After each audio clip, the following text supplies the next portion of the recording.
Hey friends, welcome back.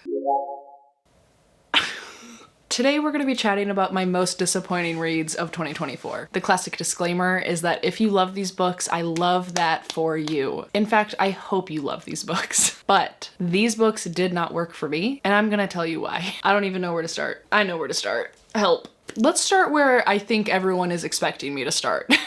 And that is my girl, Geneva Rose. I read 2 books by this author and I love her. I love her humor on Instagram. I think she's very funny, but her books and I haven't really gotten along. The 2 that I read this year are You Shouldn't Have Come Here, as well as The Perfect Marriage.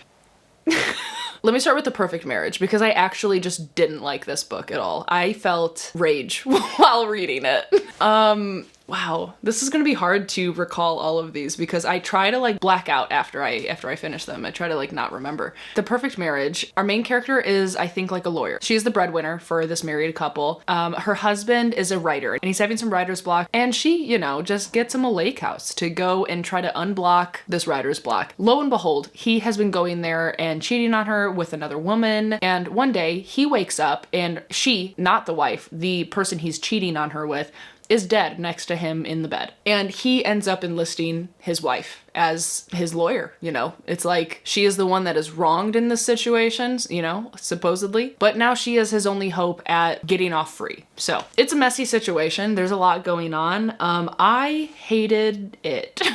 Your first thought of what you think happened is probably exactly what happened. And that's all well and good because there can still be like really good writing within like plot twists or the way that the mystery is being solved. There can be so many ways to still make me or a reader enjoy the journey. Instead, instead what, Sydney? We got dual point of view. We saw from her and his side, and when we were in his head, it was literally detestable. I hated everything that he was thinking and saying and doing, and there was nothing redeemable about him or his thoughts. He was very much like whiny, but also like righteous, and I also really hated listening from her point of view too, because there was, and this seems to be a common theme in her books, there was some like random, super inappropriate romance B or C plot within her side of the story and not with her husband. Like it was so random, so uncalled for, didn't make sense. And I gave this book a 1 star. Nothing surprised me, and that's where we're at. On the other hand, You Shouldn't Have Come Here. Hello, Sammy. It's so funny to me because when I read this book, I ate it up. You know, like I couldn't really tear my eyes from the page because it was such an outrageous scenario. Hello, can I help you? It was such an outrageous scenario. Our main character is renting this Airbnb in the middle of nowhere. Apparently she throws a dart on a map and that's where she goes for like a vacation. And the Airbnb that she's staying at still has the owner of the house staying in it as well. And I know that that's like a thing that happens, but what is weird and what I feel like doesn't necessarily always happen is, you know, weird romance subplot, but also like it's a small town, everyone knows everybody. She is getting like invited and forced into like all of the small town happenings, like a birthday party, and not in a normal way. It's just really uncomfortable, very strange, and maybe that's supposed to like add to the unease, but it just did not make sense. It was written really oddly. For like 90% of that book, I was just blown away by how outrageous and absurd it was. The final plot twist, I hate to say it, but I have thought about multiple times, and it has made me think a little bit more fondly of this book. I still don't like it, but like the final plot twist, I have respect for. Okay? I have respect for it. So instead of a 1, I give You Shouldn't Have Come Here a 2. And I feel like that feels right. Let's talk about The Magical Age of Overthinking by Miss Amanda Montell. The best cover for the worst book of the year. Congratulations, you have won. And that's just supposed to be like hee hee ha ha. Like it's not a bad book.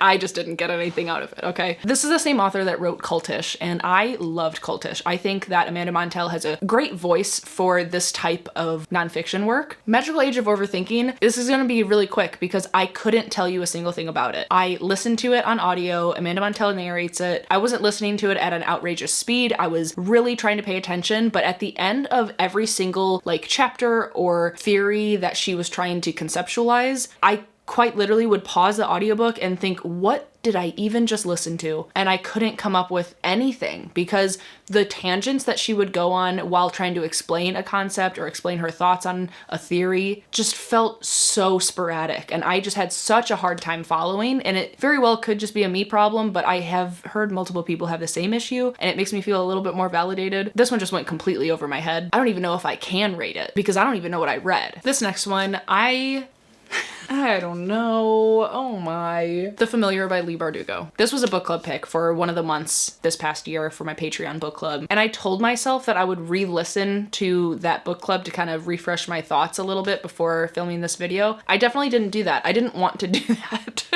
The Familiar, I think, is a very confusing title, first and foremost. I thought it was going to be vampires, but I was told before I started that it wasn't vampires. So I was confused, but like I went in knowing there wasn't vampires. However, I still don't know what goes on. I still don't know what to tell you about this book because I don't think that the magic was explained well. I don't think that the relationships were explored enough. The world, on top of the magic not being explained well, like the world and all of that had such potential, but it just like scratched the surface and made me feel like I was going crazy because I felt like I wanted more explanation. I wanted more like atmosphere and I don't know. Bored and confused is how I felt. I feel like I ended up between like a 2 and a 3 on this book because Leigh Bardugo's my girl. I don't know what happened with this one. It just wasn't for me. I know there are some people that really love it. I sadly did not. God, I think that like worst book of the year videos are so fun to watch and I actually like don't mind talking about the books that I didn't like, but I also just hate coming across as a hater.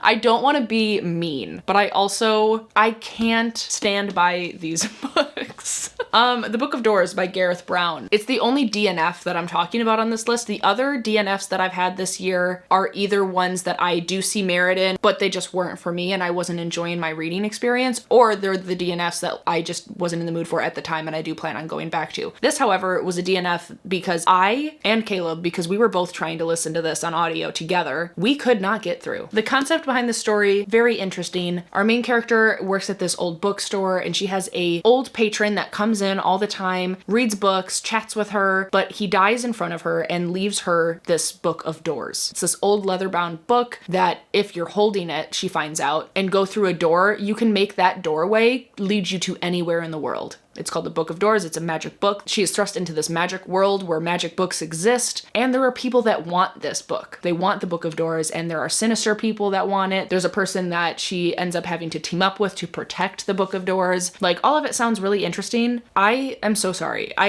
This was, I don't want to say it's the worst writing that I read all year because that's so mean. I did not like this writing style. For example, our story opens up with our main character, I think is her name Cassie. Why is it always Cassie? The situation with her patron dying, that happens. Cassie goes home to her roommate. And reading the interactions between our main character and her roommate was the first immediate red flag of this story. Actually, the first red flag was how much potty talk was in the first chapter. So many mentions of going to the bathroom. But the second red flag was trying to read the relationship between our main character and her roommate. It's a very normal, like, girl friendship, but the way that it's written was so robotic. The interactions just didn't feel fluid. They felt very choppy and without any chemistry or emotion at all. We did end up getting to, like, I think page 75 or so before we both ended up DNFing this book. After that first chapter with the roommates, the other point of views that we were following, I just felt confused and out of the story. The writing felt very redundant and like the author was trying to hit a word count on an essay or something. Like things were way over explained, but not in beautiful and poetic ways, but in just like many sentences saying the same thing in a row. I don't know. That's just how I felt. I will not be picking this book up again. I won't be giving it a rating because obviously I didn't read it all to give it a fair rating. It's just not for me, and that's that. These next two are ones that I actually see merit in, but my reading experience just wasn't good. Unfortunately, The Black Tongue Thief by Christopher Buehlman is on this list. Not because I think it's the worst, but just because I was disappointed in it because I went into it so excited. It has so many elements that I really love. There's an epic journey, there's goblins, there's kraken, krakens, there's dark waters, there's witches, there's knights, there's giants, and there's a debt that has to be paid from our main character who is a thief. It has so many things that on paper, I would eat up. I really do love all of these things. And it's really upsetting because I think that I should have loved this, but I just didn't vibe with how Christopher Bueman was telling the story. How I felt while I was reading it was that there really was barely any dialogue. There was a lot of just explaining instead of showing. You know, there's like that classic writing trick that people say, it's like show, don't tell. I feel like this book was all tell.